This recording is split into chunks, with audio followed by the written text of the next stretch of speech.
Welcome to the major event of Afghanistan on Tuesday, August 12th. The Save the Children organization warns that 80,000 Afghan children have returned from Iran and Pakistan this year, while 1 in every 5 children in Afghanistan is facing a severe hunger crisis.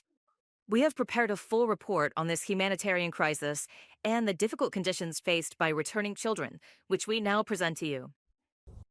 Save the Children says that while 1 in every 5 children in Afghanistan is facing a severe hunger crisis, on average, every 30 seconds a child returns to this country from Iran or Pakistan.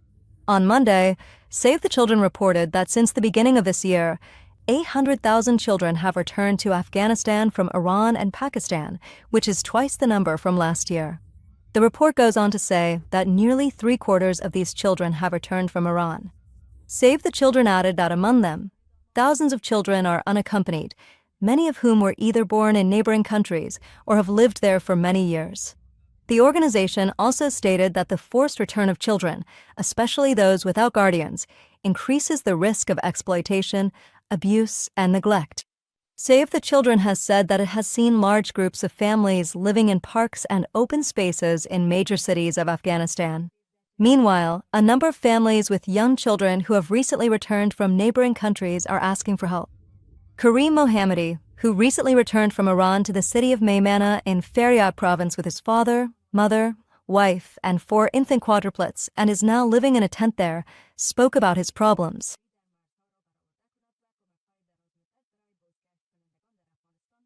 The children got sick. They were drenched in sweat from the heat. We have neither a house nor a place to stay. We had gone to Tehran when my wife was pregnant. We sold everything we had here and went there. We even killed our livestock. We came to Sandanal. They didn't accept our belongings. They told us to leave, so we came here. Now the Taliban help others, but they don't give us anything, not even an ID card. We have nothing. We don't even have food to eat. We're just outside among these people. No one is helping us. Our children have gotten sick. We can't take them to the doctor at all. We've set up a tent. It's just bare land. There are 4 little kids. They're breastfeeding. What we want is for someone to help us. Previously, the United Nations Human Settlements Program said that 60% of returnees from neighboring countries to Afghanistan are under 18 years old. The United Nations High Commissioner for Refugees, UNHCR, recently announced that this year, more than 2.1 million Afghans have returned to Afghanistan or have been forced to return, of which over 1.6 million came from Iran and more than 352,000 from Pakistan.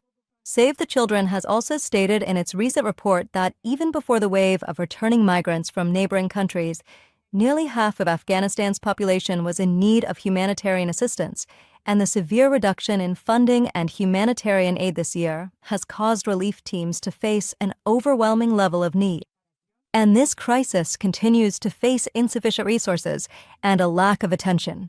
And ultimately, according to this organization, children will be the ones most affected. Save the Children has called on the international community to immediately increase funding. It urges that urgent needs at the borders be met and long-term assistance be provided for returnees in Afghanistan. Afghan families in Iran are facing widespread arrests and the separation of family members. One of the migrants from Iran says that 4 members of his family, including his father and mother, have been arrested and transferred to the border. These are the details of this painful situation and direct testimonies. You will hear from the victims in the next report. They transferred themselves to the camp. Right now, their spirits aren't very high. Zainab Sadat, an Afghan woman in one of Iran's cities, says that over the past 2 days, 4 members of her family, including her father and mother, have been arrested by Iranian police and taken near the Afghanistan border. On Monday, the 20th of the month, she said that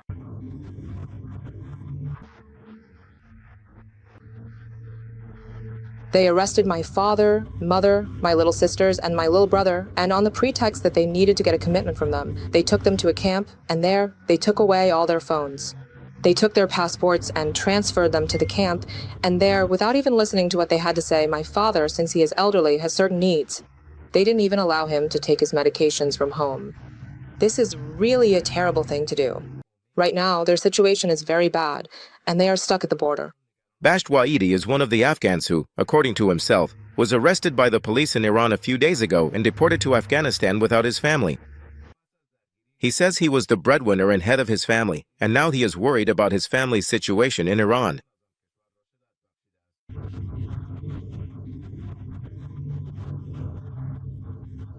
At 6:30 in the morning, things would move quickly. Yeah, they loaded people onto the vehicles, and those whose documents were expired were taken off the vehicle and arrested. We were among those people as well. Unfortunately, they arrested us. We stayed for 5 days in a camp in Tehran, and after that, they deported us to Afghanistan. Our concern is that, unfortunately, our family is left in Iran without a head of household. We are extremely worried because our family is currently on the move. They are stranded, and we are also in Kabul right now without any plans. Meanwhile, the spokesperson for the Iranian police has announced that the identification and arrest of undocumented Afghan migrants has increased by 45% in the first 4 months of this year. According to Iran's Mehr news agency, quoting Sardar Montazermadi, on Sunday the 19th of Sadr, security forces have acted more decisively in arresting Afghan migrants during this period, which has led to the deportation of 1.14 million people. He added that Iran's border forces have also increased their patrols by 14% compared to last year to prevent the entry of Afghan migrants, and as a result, at least 2,500 undocumented Afghan migrants have been stopped from entering. After the 12-day conflict a few months ago between Iran and Israel, Iran has intensified the deportation of Afghan migrants from the country. Despite international condemnation from refugee rights organizations and humanitarian groups, Iran continues to deport Afghan migrants. The United Nations High Commissioner for Refugees, UNHCR, says that from the beginning of this year until July 23, more than 1,684,000 people have been returned from Iran, which has added to Afghanistan's humanitarian crisis. The International Organization for Migration, IOM, said in a statement dated the first week of August that the return process must be safe, voluntary, and dignified. It emphasized that without regional cooperation and immediate international support, this situation could spiral into a much more severe humanitarian crisis with serious consequences for Afghanistan and other countries. Afghan female students in Iran and Pakistan are facing the threat of forced deportation, even those who are just a few days away from graduation. These students are worried that returning to Afghanistan will ruin all their efforts. We have prepared a detailed report on the challenges these students face in Iran, which we now present to you. I have anxiety about what comes after graduation. That after graduating, after finishing my studies, I might not be able to return to Afghanistan, and I might not be able to stay here either. So that's my concern. An Afghan student majoring in management and administration at one of the public universities in Tehran says that only a few days remain until his graduation, but he is forced to return to Afghanistan. He, who did not want his name mentioned in the report due to the sensitivity of the issue and on the condition that his voice be altered, said that the validity of his student residence permit is also expiring and that by returning to Afghanistan, all his dreams and efforts will be lost. He added that he went to Iran to study after the Taliban came to power.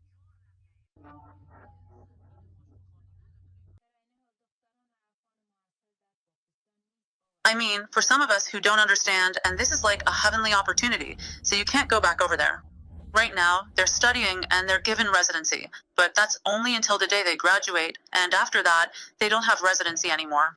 Honestly, the worry about the future, well, it's not just me. All Afghan girls have it, because all these years we've spent studying have ended up being useless. Another Afghan student in Tehran, who is studying for a master's degree in engineering, says that even though he has lived in this country for decades, he has been told that after graduation he must leave the country and return to Afghanistan.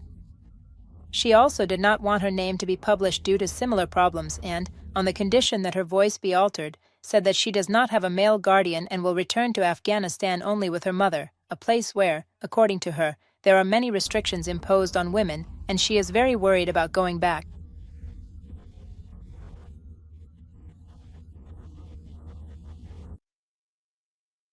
I have to, for example, graduate. But since I don't have a Tazkira, national ID, I don't have a passport, so I can only continue my education out of necessity. Or I have to go to Afghanistan. We are very worried.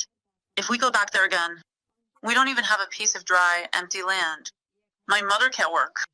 I can't either because we only have one brother.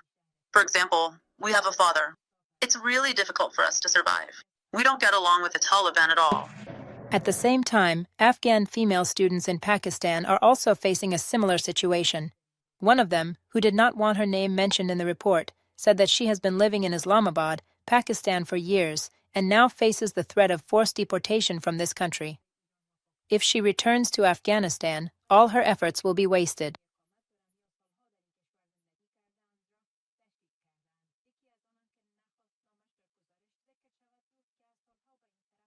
My family and I are most worried about how I will be able to continue my education.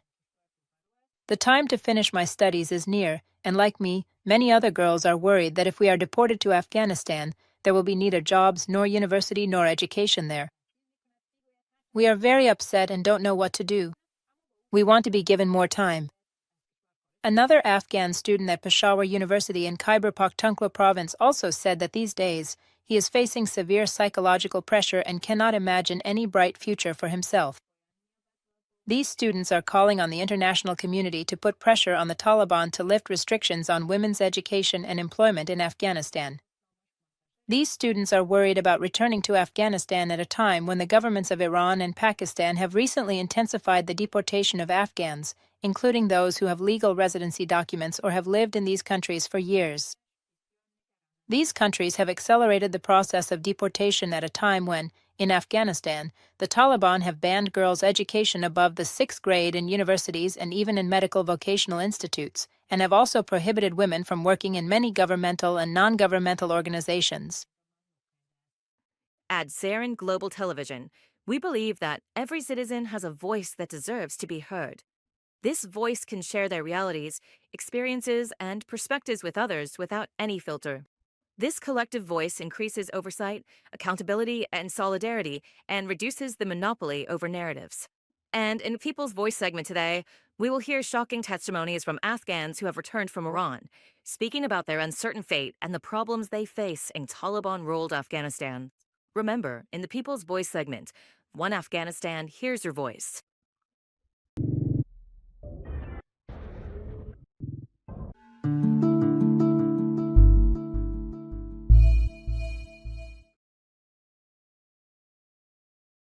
We've been living here for 20 years.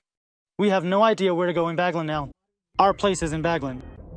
We just don't know. We ourselves are stuck, not knowing where to go. For several days now, we've been wandering around these borders. We're going to be forced to go back. We'll have to leave ourselves to our own fate.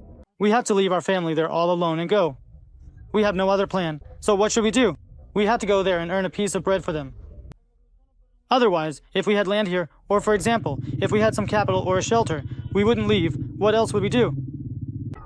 If we can just get a piece of bread a day, that's enough for us.